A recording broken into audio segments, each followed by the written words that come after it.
来说双鱼座9月、10月的整体情况，双鱼呢现在容易有新的计划或者是新的一些情况在进行，而且呢这个计划是因为别人而连带产生的一些影响，也就是说不完全是你自己个人的一个意愿，多少受到身边重要的1对1关系的一个影响力，比如说你的兄弟姐妹、父母、同学，他们有一些事情，你因而在做一件新的一个事情或者新的尝试。双鱼座呢9月、10月也很有机会去处理一些家庭内部啊、公司内部啊、未来自己的下家、下个地方啊，还有房屋、店铺、公司、子女生育等等方面的事情，布局或者是切换到你未来要待的地方和住所。同时你也可能会发现你的家庭里面，或者说所在的团体里面、集体里面，你的周遭范围里有那么1、2个人是有点问题，或者是有些地方是有问题的。所以近期双鱼也会因为一些事情更看清人心的一种险恶，人间的一种险恶，一切的发生都似乎在告诉你不要太天真，没有一步到位或者说理所当然的一些东西。情谊这个东西是要建立在利益的基础上的。那双鱼原本是一个跟俗世俗物一点都不沾边的星座，你们很多的选择都是基于爱、情谊和自己的发心，但是9月、10月却要你们利字当头，因为跟你交往的对象，你们再志趣相投，也是带有利益、目的和现实的考虑的，让你不得不要留一手。所以这个时候很多的一些考验，其实是在你的一个内心的考验。你很清楚，如果不从现实考虑，要么有一方有损失，要么呢两败俱伤。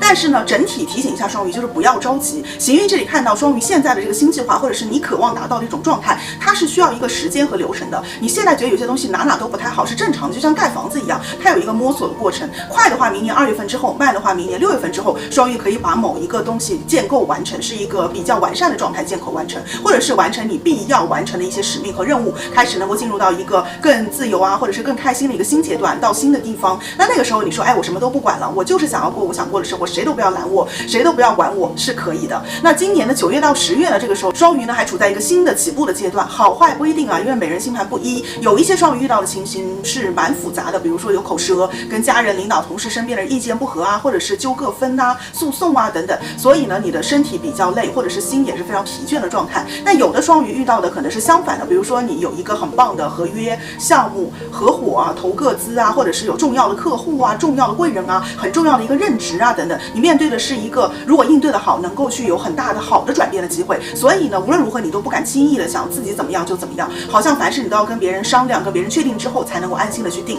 因此这个时候呢，应该说工作生活的节奏你会感觉不掌握在你自己手里，受别人的一个影响和打乱比较大。但无论如何，此时肯定有一些新的情况是需要双鱼去正面的沟通、表达和诉说出来的。9月23日太阳就进入到双鱼星盘的8宫了，27日水星也会加入，整个10月都处在这个位置。也就是说10月双鱼你对于自己和身边人理念立场合不合这件事情会有更深刻的一个体会。理念不合就是你怎么样做都是错的，那也要注意一些损失。但是如果理念一致，可能也会签到大单，有很关键的一些机遇或者是重要的贵人出现能够帮你。所以双鱼这2个月呢，把握一个好运关键，就是你不管遇到什么事情，你都要非常仔细的去调查一番，要反复的确认查看有没有什么漏洞。比如说你身体稍微有一点点不舒服，那平常放任就放任算了，但是9月下旬到10月双鱼要立马去查，或者是找一个专家去看一下。面对工作、读书项目也是如此的，你这个时候越谨慎，其实结果会越好，对你越有利。如果双鱼你这个时候把自己是铜墙铁壁啊，所有的坑你都能够发现，并且避开，或者说并且去应对，那么你就会获得很大的一个利益和回报，可能有新的生意或者是新的合作合伙的机会再向你走来。因为双鱼这2个月也走了很旺的偏财运，偏财运呢就是有风险的，但是如果应对的好的话，也是能额外白捞不少财或者是不少好处的。比如说你帮别人一下，别人肯定给你的回报是很大的，可是这个地方有一个考验的前提，就是眼力的考验。双鱼你要判断得出来，这个人值不值得帮，这个事或项目值不值得投入付出，这个人值不值得信任等等，这个是走偏财运时的风险所在。因此呢，如果双鱼你有漏洞没有及时发现，或者是及时的去补救应对，那可能就会有损伤，这点是需要去注意的。包括你过去所做的一些事情，要是有一些差错或者是有些隐情，那这个时候就要小心，可能会被人翻出来或者是揪住，会让你赔偿啦，或者是给你搞一些事情啊，给你穿一些小鞋等等的。但是也不要紧张啊，你都看了这期内容了，我肯定会给你指一条相对的明路。吉星金星呢9月那一周就进入到双鱼座星盘贵人和迁徙的宫位了，这代表至少有2种方法可以去应对你的一个情况。一是找贵人，那这个贵人特点是一定是比较专业的，或者是学知性比较高的专家啊、学者啊、老师啊，或者是远程的、远方的、非你身边亲近的人的。比如说他懂法律，或者是他懂很多你不知道的知识，他就可以帮你分析，给你更专业的一些建议，让你更明确未来路径怎么样。10月呢，靠双鱼你越亲近的人越要留心注意分辨，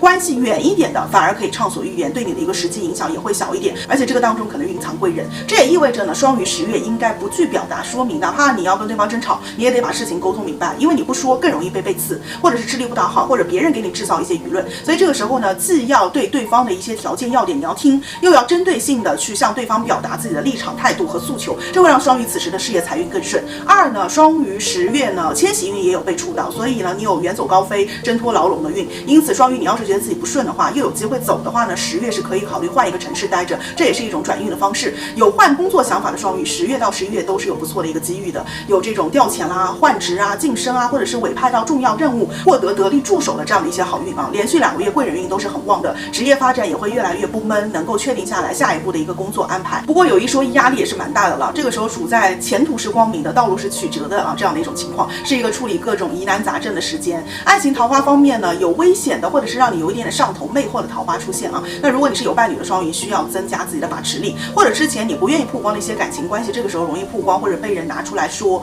那伴侣之间好的地方是火花四射啊，就立子女运。需要注意的是火花别太过头，就变成了争吵或者是伤害了。单身的双鱼呢，10月往外走，往远处看，桃花运会更好啊，也有机会研究一些东西，思维和眼界会大大的开阔。对于家人或者身边人的一些因果缘分，或者说对前任的一些缘分，双鱼也会有新的一些领悟和看法，放下一些执念，不再纠结啊，这也是好的，也利于你们的一些关系发展。美容减脂呢，双鱼这个时候容易有比较激烈的这种手段去让自己变美。那10月呢，其实有机会更科学的瘦和调理自己，或者是有专业人士指导和帮忙，你没有那么盲目了。下半身可以作为这个时候你们研究和雕琢的一个核心啊，稍微变一点，可能就挺不一样的，有比较大的一种变化。那祝所有双鱼座9月10月吸涕若厉，不做懈怠，时刻准备，有备无患，好运啦！我是艾拉帆老师，用星座和心理学一起更好的指导自身生活，拜拜。